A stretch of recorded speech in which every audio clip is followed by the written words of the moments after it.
Since grade 10, all I ever wanted to be was a designer. I used to daydream about it. I used to sketch till 2 a.m. in the morning. I had borrowed my friend's stitching machine and I barely knew how to use it, but just having it there made me feel like, okay, you know what? I'm getting into designing. This is what I want to do. This is my calling. I'm gonna make it. And oh my God, the designs that I would get to create, what would life really be like? I would really visualize that. What kind of designs would I make? How would I mix my culture in it? Because wouldn't that be interesting to add this beautiful culture that I come from? And I would really have a voice then. That would be freaking awesome. Little did I know that I was setting the foundation of my clothing label called Main, translation, I am in Hindi. Namaste, namaste. My name is Jayeta and I restore Banarsi saris and make them into hoodies, bombers, different kinds of jackets, puffers, dresses, all kinds of stuff. Whatever I feel contemporary in today's world functions well. In South Asia, there is a huge culture of not throwing away things. We give our things off to people who are in greater need than us. And so a lot of times, I buy these saris from people who have thrown them away, and some of them have blood stains on them, some of them have pawn marks on them. Google that if you don't know what that means. Some of them are burnt, and you know, like, we use various kinds of like methods to take these away because all saris are unique, all saris are different. We don't know what was taken to actually make this particular kind of sari, so it takes different techniques to take out different stains.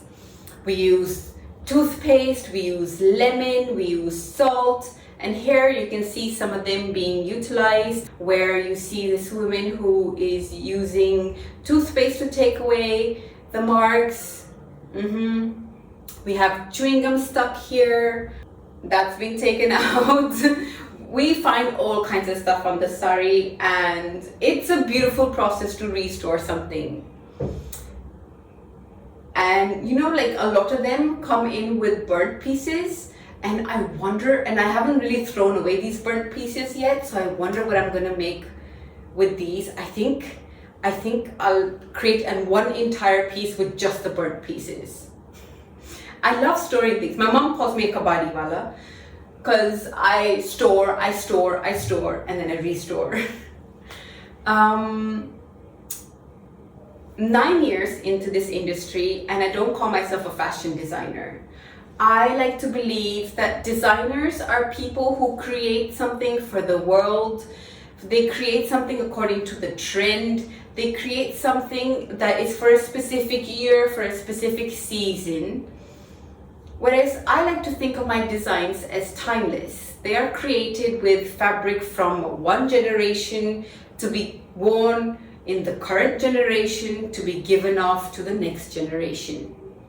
And some people, they send me their saris of their moms, of their grandmothers, and saris are so precious. Like, they're a piece of our heritage. They are often stored in closets for decades on end.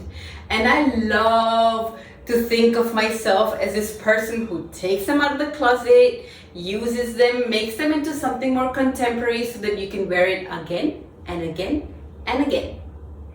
And so the sari is reborn.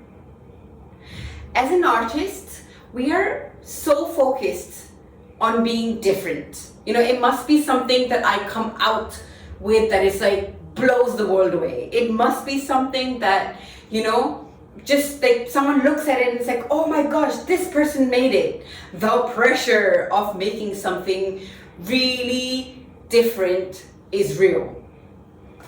But what I found is it's the similarities that actually connect us. The different is already there. We're all different. If you give a class of people, a group of people, an apple to draw, let's say, pop, Imagine there's an apple here. And you're to draw this. Everyone in that group is going to be drawing the apple in a certain way. It is not going to look similar. So the difference is already very, very much there. So then why do we focus and spend our energy trying to be different? We are already different. It's the similarities that come together that give us this warm, fuzzy feeling. So how about we question what connects us? What is bringing us together? Because I feel like that's what's really, really important to kind of bring our creativity out. And it's a very, very important part of creativity. Okay, how about we try something? Now we are experimenting. Here's a challenge that I want to present to you today. This is not a challenge. This is a playful challenge. So I want you to reach out anywhere closer. You're probably at home, I'm guessing. You're probably by your bed watching this video. So I want you to pick something close to your bedside, whatever feels close to your reach. The point of this is to connect. I'm gonna pick something right here. We have a lotion. Here's an object. We're trying to connect with it. We're trying to be playful. How does one really go about it? How do you get your creative juice flowing? How do you get something to be an extension of you, to represent an extension of you? In order to start playing with it, don't think too much. Put on your music that you like. Get in front of the mirror if you like. I'm right here. Or video yourself. It's fun to kind of see yourself enjoy the process too, and just see, what gets you going, what do you enjoy, what did you not have fun with. So play with your object. Place it on your head. Place it on your side. Like I'm a pirate and this is my parrot. Slide it down you. Just see how it feels on you. I don't know, I'll try. Okay, this is not working. Try what works, try what doesn't work. That definitely does not work. Thought it would be able to. Nope. Okay. The whole point of this is to let loose and enjoy yourself. Try playing something, a music or a genre that you don't usually jump to. Sometimes it's nice to get out of your head and be somebody else for a bit and experiment and play around at that point. This is cute. How about, what else do I do with this? This seems fun. Let me try this if this works. Now this feels like I could offer this to someone else too. Would you like some lotion? Isn't this handy? And take out the content of this. All right, let's do this. We take out the content. Now none of this needs to make sense. All of this is just your playground. It's like I'm having holy with this lotion, playing holy with this lotion. The entire purpose of this exercise is to have fun. The entire purpose is to let loose. Interesting. Anyway, your mind will connect things. Like I could see myself be like, if I did, once I slide my fingers so, it gave such a clean line. I could play around with that. I could do something with that. So your mind will always be trying to connect things. It's for you to give yourself some space to play. Often while doing these challenges, your mind will think, what will the outcome be? Who will this be for? Who would do this? Where would they do this? You will keep thinking and pondering on what could possibly be.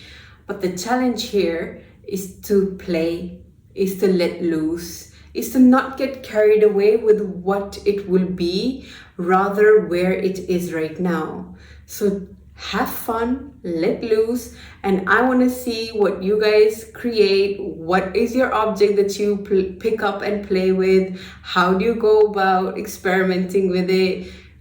Please put this online and tag me. I'd love to see what you do with that. Don't worry about what it will be. Live in the truth of it. For me, staying on the playground got so many new ideas. You know, the brain connects, and we will always be trying to connect these. That is inevitable. Observe what felt natural, that makes you feel like, ooh, that felt really easy. Like, for example, when I had the bottle right here and I was kind of, offering some lotion to you. Now that's my point of connection with you. That gives me a space where I can enter into your space and we're interacting, and it gives me an opportunity to say something to you, to offer something to you that you might find interesting. Don't worry if it's not a masterpiece. Just continue to play with it, and over time, as you continue playing, you will create a masterpiece. Our uniqueness, being our USP, is a preconceived notion. It's actually our similarities that bring us together, that get us to feel that warm, fuzzy feeling inside, that help us connect with the world, that help us feel like we have someone, we belong here. The lives that we've experienced are so different. You are bound to bring something different to the table. The way to find that connection, to find that space of similarity, is to surrender yourself. Surrender yourself to the place, surrender yourself to the object, surrender yourself to the other, surrender yourself to you. It makes you vulnerable. And once we surrender ourselves to this moment, or to the object, or to the people, or to, the play itself, and you'll be in the moment, you'll be living in that space. You feel yourself, you feel things around you. It brings empathy in your life. Fashion today, design today, the world today could do with a lot more of empathy. It helps to get your creative juice flowing. It helps for you to connect with others. I would love to see more empathy in this world. I would love for people to sympathize and to put themselves in the other person's point of view, in the other person's shoe, put themselves in what else could be done that could help rather than that just destroys or that just takes. What could I give rather than what could I take? All right, so my time is limited here and I would love to hear from you. I hope that you try this experiment at home, and don't forget to tag me. And I want to see your playground. I want to see that space that you create. So play on, surrender.